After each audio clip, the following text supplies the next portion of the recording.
Yeah, right. Anyway, hi, Coach. It's great to talk with you today. We're live, and we're very grateful to have some time. I know that you're always got a million things going, and you've got your hands full, but I wanted to go over a couple things with you because I don't know if you remember this, but I think it was almost a year ago, we were going over your career, and it was just mind-boggling to me because everybody always looks at you and you got the Super Bowls in your hand and you're kissing Eli and everything's great, but you don't realize all those days that led up to that. And I want to kind of cover a little bit of that with you. So let's start from the beginning. Okay. And why did you decide to be a coach? Well, I had two great high school coaches, and they were a tremendous influence on me. Mike Ornato, my football coach, Bill Carey, my basketball, baseball coach. And I just admired those two men, their families, how they went about their business, different personalities, the two of them were, but to be able to play for them and recognize what they meant to the community. You know, I saw them as being treated as if they were doctors and what have you, in the community, because the small town, who touches your kids? Who raises your kids for you? It's your basketball, baseball, and football coach. What town was this? Waterloo, New York. I just want to get that straight now. If you're from Waterloo, Pride of the Finger Lakes. Let me know. Pride of the Finger Lakes. Now, were you a little better in one sport than another, or always? Sports came along for me in phases. Like when I was real young, it was baseball. We all went through that. The Little League, the All Stars, the blah. And then basketball looked like it was going to be my sport. I broke my ankle in the summer before my freshman year in high school. Didn't play freshman football. I had the cast on the whole time. Got to the end of my freshman year. They hired a new coach, 26-year-old coach who played at Ithaca College by the name of Mike Ornato. And the athletic director said, I was sitting down at the end where the JVs would. I didn't know any difference. I was a sophomore. I would have been a sophomore the next year. And he calls me down where the varsity is. And so I played varsity football the first time I ever put a uniform on. And football became my sport, obviously I'm from a good sports town. We won a lot. We won the sectionals 3 years in a row in basketball, won the Wayne Finger Lakes High School football championship 2 years in a row when I was in school. So lots of fun. And your first break in coaching comes when and why, and how hard was it to even get that break? Well, I went into Coach Schwartzwalder at the end of my playing career at Syracuse, and I told him I wanted to get a master's degree, and I would like to be a GA, a graduate assistant coach for the freshman team. So Coach Schwartzwalder kept two of us from my senior season, Ed Manti and I, and we helped Coach Jim Shreve coach the freshman team. That was pretty much the last year of freshman football. We were 5-0. We had a great experience with that.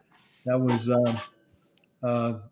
there was a great bunch of players there. Any notable players that you played with at Syracuse or that you coached? Yeah, there's a couple guys you might remember at Syracuse when I played. Yeah, my classmate was Larry Zonka, and 1 year ahead of me was Floyd Little. But you have to remember, in those days, you got to go back now. Syracuse was national champions in '59. Okay, so the spillover and the recruiting, we had a lot of football players.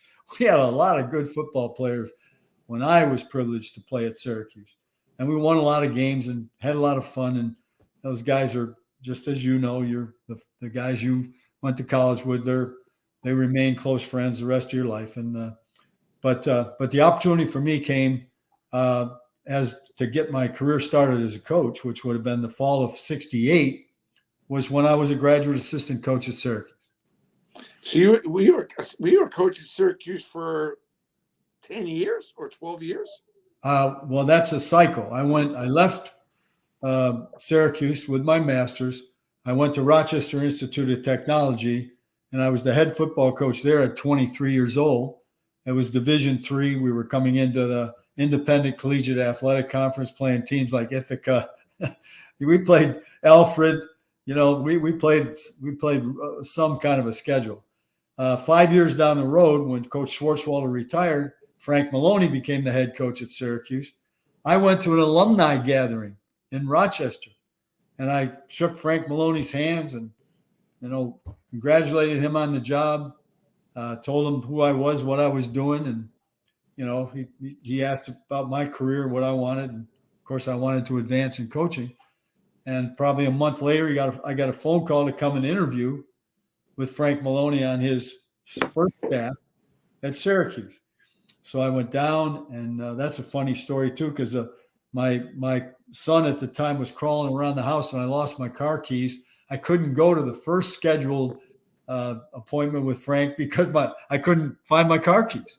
And it was my kid, and Frank laughed about that. He said, "I got kids too. Don't worry about it."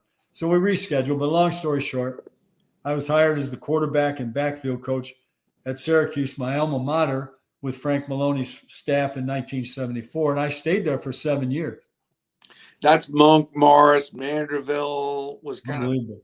Unbelievable. Like Bill Hurley, Craig Wolfley.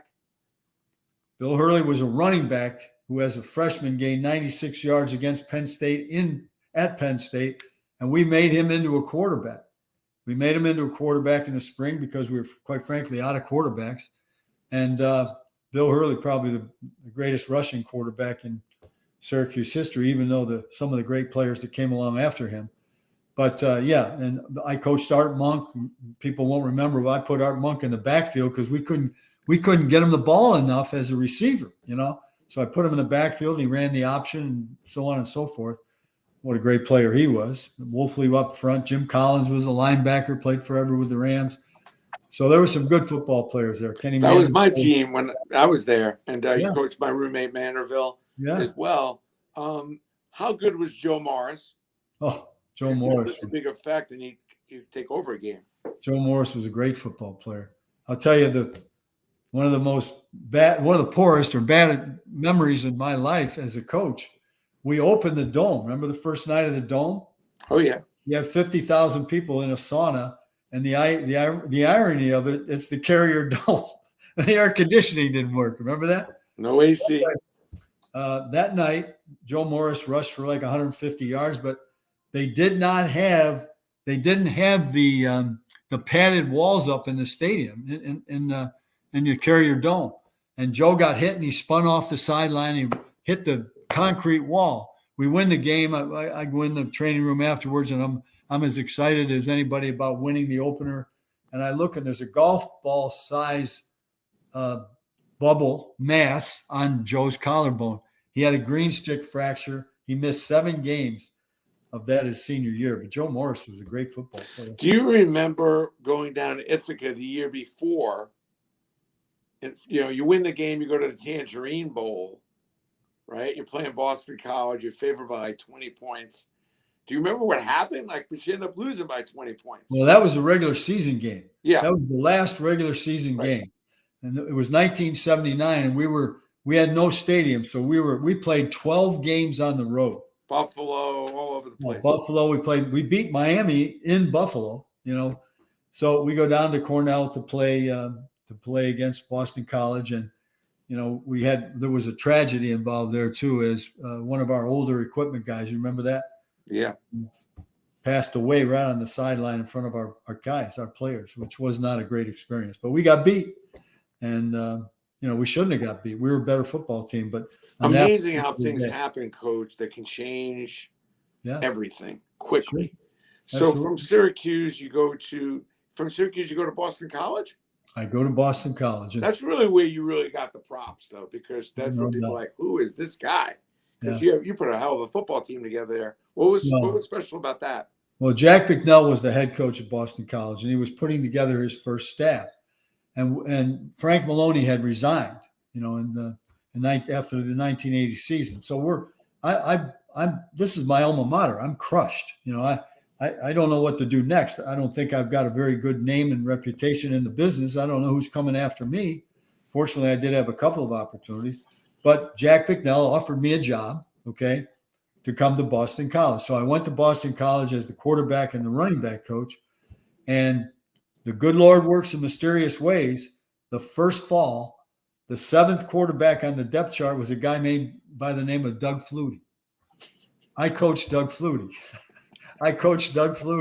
And we had more fun. He was a great football player, but a great kid, and he could do anything. We weren't it didn't matter. If we had an idea that was a good idea, we could do it because of this of Doug Flutie. But we had a good football team. We had a lot of good players, and we won a lot of games, had a lot of fun, played in a lot of bowl games, and the opportunity for me to go into full pro football was after Doug's junior year, when Marion Campbell offered me a job with the Philadelphia Eagles, and that was my first job in pro football.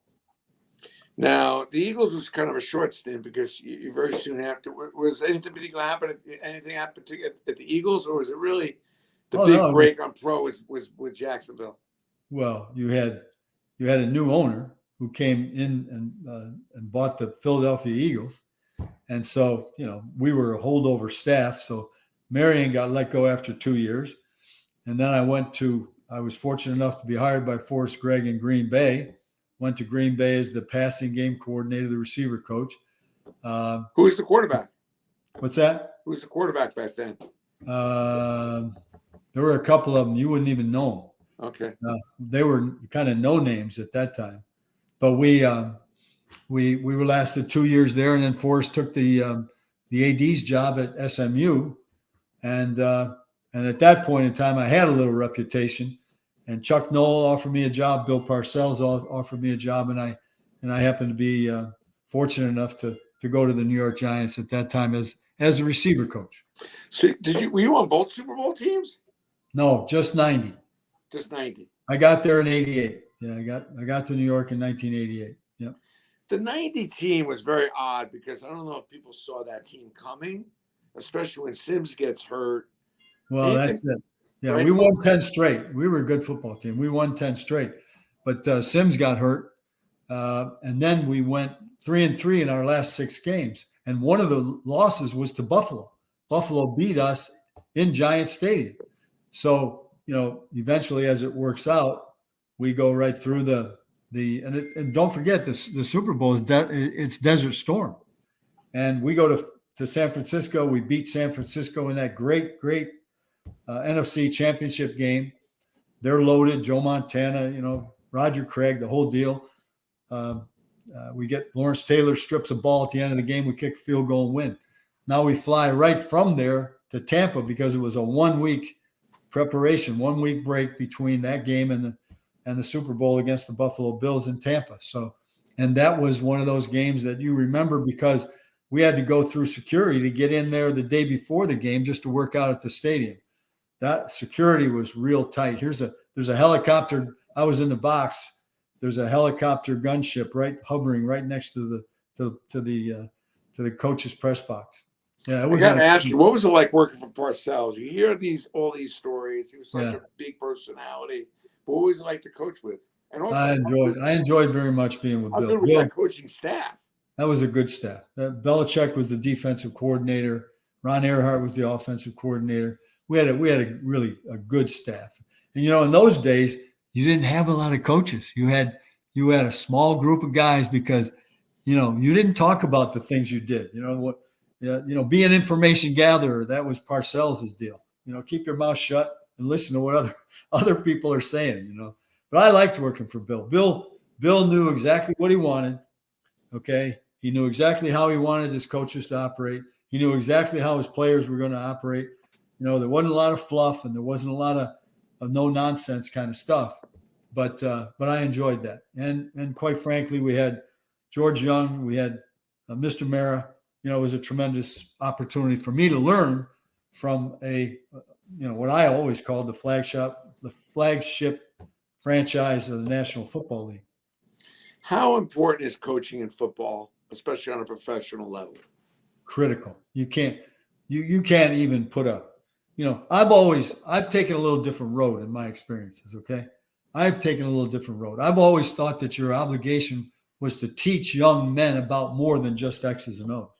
But in saying that, there's so much, when I went to Green Bay, James Lofton was there, and he taught me this, that if you can help a guy be better, they may bust your butt about being a young coach and a rookie and all that stuff, but they're going to listen to you and they're going to do what you tell them to do if you've convinced them that what you're asking them to do is going to make them a better football player and their value is going to improve. So coaching is just like at any level, Okay. It's the difference maker.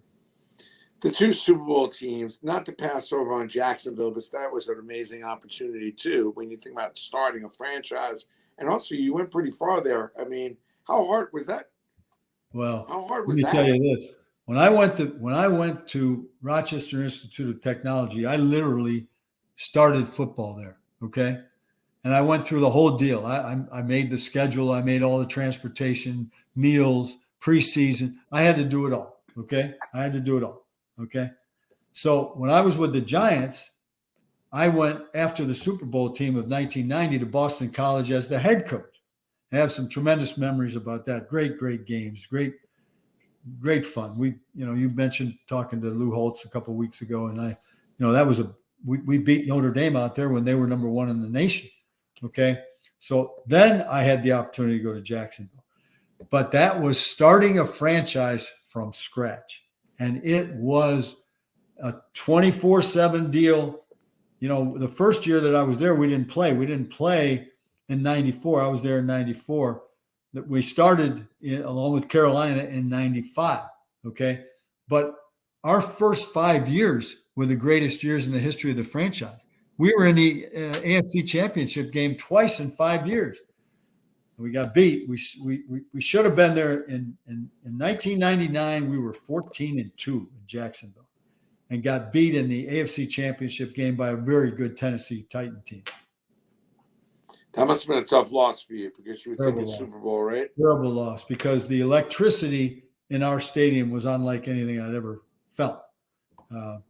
We led at halftime. We had fumbled a punt, let them in the door a little bit, got a little bit shook, got beat. How hard is losing in the NFL? Terrible. It's anytime. I don't care whether you're Division III, high school. When you lose, unfortunately, it pretty much puts a stamp on you. It dictates how you're at, what you feel like the whole next week. Winning and losing is quite frankly what it's all about. Now, the greatest gift that you can give is great effort, though. If you make the great effort, there are things you can live with, but it doesn't happen very often. Usually you've shot yourself in the foot somewhere along the line when you lose. I always talked about 5 plays make the difference, and you got to win 3 of them if you're going to win the game. But losing is a terrible, terrible thing. Well, it's interesting about when you move over to the Giants, it wasn't like you didn't have the 14-2 seasons, but yet you managed to work your way and fight through. How hard was that? And you got the New York pressure, one of the great franchises. Did you feel that pressure? Well, you can't help but feel it. But what I did, I had Pat Hanlon, and I told Pat, I said, Pat, all I need to know is, all I want you to tell me is what I really need to know. I don't want to listen to all the fluff. I don't want to listen to because you're going to get it. And later on in my career, I would say to the media right in the beginning in summer training camp, I say, you guys need to start the rumor about me getting fired, because when you do that, we win a championship. And that's really what happened. In 2007, we were 0-2. They were going to run me out of town. We won 6 in a row. And we're 10-6 at the end of the year. You remember, played the Patriots in that great game in week 17 in Giants Stadium, lost 38-35, but we knew we could play with them. Went through the playoffs. Nobody picked us to win anything. Not one game did anybody ever pick us to win. We beat Tampa, went to Dallas, beat Dallas, went to Green Bay, minus 24 degrees, beat Green Bay in that epic game in overtime, and then went to the Super Bowl against the Patriots in Arizona. How hard was the Green Bay game, being so cold? You weren't at home. Were you prepared?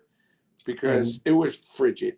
We were as prepared as you could be, but the thing about our team is we were so focused. I went out pregame, no gloves and no hat for my ears. I was out there about 2 minutes, and I said, how in the hell am I going to get back inside? You thought your ears were going to fall off. It was one of those. But in the second half, I didn't have any.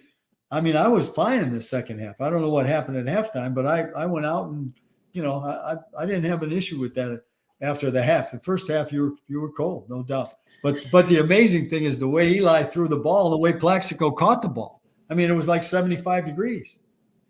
What's the story with Eli? Like, you look at this guy, he doesn't seem like much, a regular normal guy. I mean, and all of a sudden he plays like Hercules. Great guy. and so consistent. What's the deal? What's the special sauce there with him? Well, he's a great competitor now. He is a great competitor. You know, he was number 3 in his family. So I saw a video one time that Archie was taking the video, and Peyton and his brother Cooper were actually throwing Eli back and forth. Eli's an infant, you know. So I saw this. I said something to Eli. He said, yeah, I said that years down the road. I said to my dad, thanks a lot, Dad. Appreciate that very much. They were passing him around. But great competitor, great athlete, very, very smart, very, very smart. He always had that sense of humor. People are amazed at what they see now with his sense of humor. He always had. He was one of the great, you know, ball busters in the locker room. Practical joker. Offensive lineman, and that was unbelievable the way they conducted themselves. Yeah.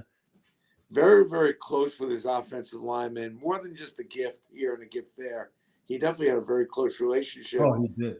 And it seemed like he had a really good offensive line. Did he bring out the best in him?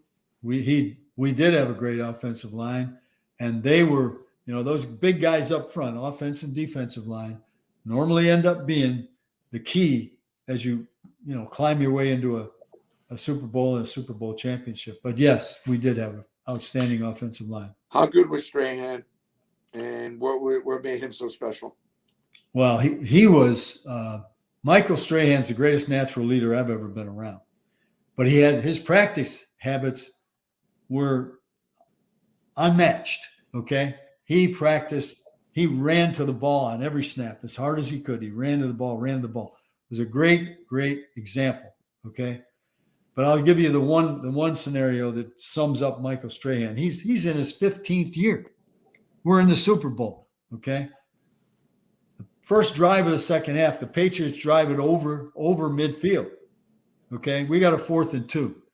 Patriots, pull one of their deals where they leave the offense out there, then they run the punt team out. So we're trying to match, personnel. Our 12th guy is 2 yards from the sideline, can't get off the field.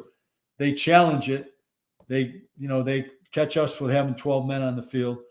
They initiate the penalty that gives them the first down. I'm getting hot. I'm looking for an official to chew on.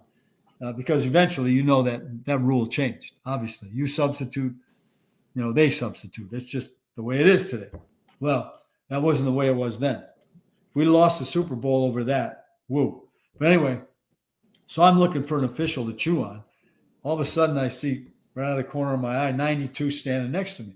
He goes, Coach, we've been in a lot tougher situations than that. I took a look at him. He's looking right out at the field, not at me, looking at the field.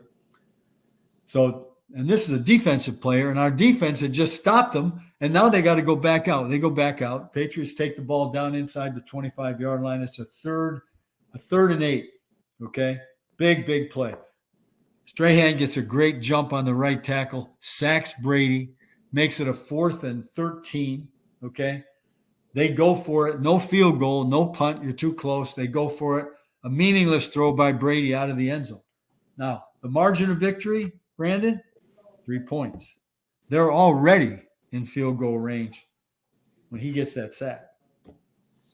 When you think about your career as a coach, though, you were known as a disciplinarian. You were known as being very tough. But at the end, it seemed like you changed. It seemed like you adjusted your style, particularly for the second Super Bowl over the first. Did any particular thing happen as times changed, or? Yeah, definitely things happen. I had, after the 2006 season, I sat down with ownership. They wanted to know what my plans were for the future and all that. We were 8-8, got beat in the playoffs. We got in the playoffs, but got beat right away. We brought, through Pat Hanlon, we brought the media in. I sat and just like you and I are looking right at each other and took the gloves off, got things out. But Charles Way, my player engagement person at the time, Charles came to me and said, Coach, let them see you like you are with your grandkids. My grandkids would come to practice. Practice would be over. I'd be crawling around in the grass, rolling around, catching the ball with them, that kind of stuff. And that stuck with me. So what I really did was I changed a lot of things. I had a player leadership council. I did all kinds of things for feedback from players and so on and so forth. Nothing changed in terms of what I believed in, but I let them know how much I cared about them. And that seemed to make a big difference. The J Fund. Tell me about the J Fund, how this comes about, and what the J Fund does. I was a head coach at Boston College, 1991. My starting strong safety was a young man by the name of Jay McGillis from Brockton, Mass., the home of the heavyweight champions of the world. 10th game of the year, we play Syracuse in Syracuse. We get beat. We come back to Boston College, okay? Trainer comes to me and said, I don't think Jay can play this week. I said, why? He said, well, he's got swollen glands and a sore throat and all. Well, let's get him to the doctor, get him. Well, it wasn't swollen glands. It wasn't mumps. It was leukemia. Over the course of the next few months, it was a ravaging disease. We lost Jay on July 3rd of 1992. This was November of 1991. He was gone. What I saw in terms of the family, how the family ran to the side of the sick child, how they stopped working, the bills mounted up.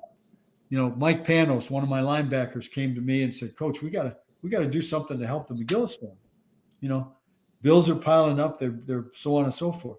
So we started, in those days, we maxed lift before we went home, okay, in the spring. So the players went out into the community and they got pledges from people for their bench max, their squat max, their power clean max, the whole deal. At halftime of the spring game, we gave the McGillis family a check for $50,000. That's where the idea of how I wanted to help people in the spirit of Jay McGillis came from. So the J Fund was actually underway in 95, but we call it 96 because that was our first event. What we do, we are a practical fund. We're going to be there for families. When a family hears the news that their child has cancer, they are completely devastated. They don't know where to go, who to turn to, how to go about this. We keep the roof over their head in their house. We keep food on the table. We keep the lights on. We pay for their gasoline. We pay to and from the hospital. We pay their food costs in the hospital. Parents, move right into the room of the child, the sick child. So we're there. Research, all those other things, wonderful. It's got to happen. But what we want to do is we want to make sure that the amount of stress on the family, okay, is as smooth as can be so they can devote all their time and energy to making their child better, okay? And that's what the J Fund has done. Over 25 years, over 5,000 families, over $15 million in grants. We pay their bill directly. How do people, if they want to donate, how do people help and how can they support? Well, we have a J Fund, email address, website, easily found. We'll put the link underneath, no problem on that. Yeah, that's what we need to do. So this is ongoing, like it was pretty consistent. We're in New York and New Jersey, and we're in Jacksonville, Florida. Okay, so we have two things. In New York, we have our Champions for Children event, which has been very, very well supported by the people in New York and New Jersey. And here we have a golf tournament and a wine tasting and all of those kind of things. But we have, Brandon, over 65 events a year. Not all fundraisers. We do things, what we call for a child to take a child and his parents to take a day off from cancer. For example, the Sunday Blitz at the Giant facility. That's how the kids and their parents come to the stadium. They run around in the stadium. They have an ice cream sundae. They have food. They play with other kids. It's organized. They have a wonderful time. Wow, that's amazing. And thank you for doing that good work, Coach. A couple of side questions here I just have to ask you. One, define leadership for me. Leadership is the ability to communicate to individuals the type of person you are in terms of trust and caring and love, and then reinforcing that with the direction and the way in which the principles that you believe in as a coach and as a person, that allow them to follow a path that hopefully is successful. But it gives them an opportunity to get to know who you are and how you're going about your business. People talk about this, how special it is to be involved with the New York Giants, to play for them, coach for them. Is this something different than any other franchise? Do you feel that that's true? Well, I think it is for sure. And to be honest, it's New York City, and it's the New York Giant fans. That's exactly what it is. The greatest fans in the world, okay? New York, New Jersey, whatever, okay? The stadium, the response, the city, the response of the city when you're winning.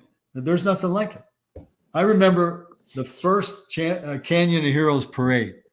I said to John Mara, I said, John, I'm not much of a guy for a parade. We had just won in Arizona. John said, you might want to be a part of this parade.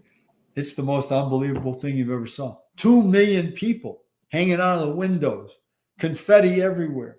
Everywhere you look are people, and they're all cheering for you. And I remember watching, post World War II, with here comes MacArthur, here comes Eisenhower, and the response they got, those Truman, those type of things. But it's just the greatest city in the world, the greatest people in the world, and obviously supporting the Giants through good and bad, thick and thin, however you want to say it. Oh, there's no question. The loyalty of this franchise is insane. Last question. Collector. Are you a collector? Do you save things? Do you have anything that you really looked up to when you were a kid? Did you ever do any kind of putting some stuff away from favorite games and moments? I wish I was, but I'm not as good at that as I should be, because Brandon, all my life, good or bad, I've always been somebody that, what's next? What's next? What's next?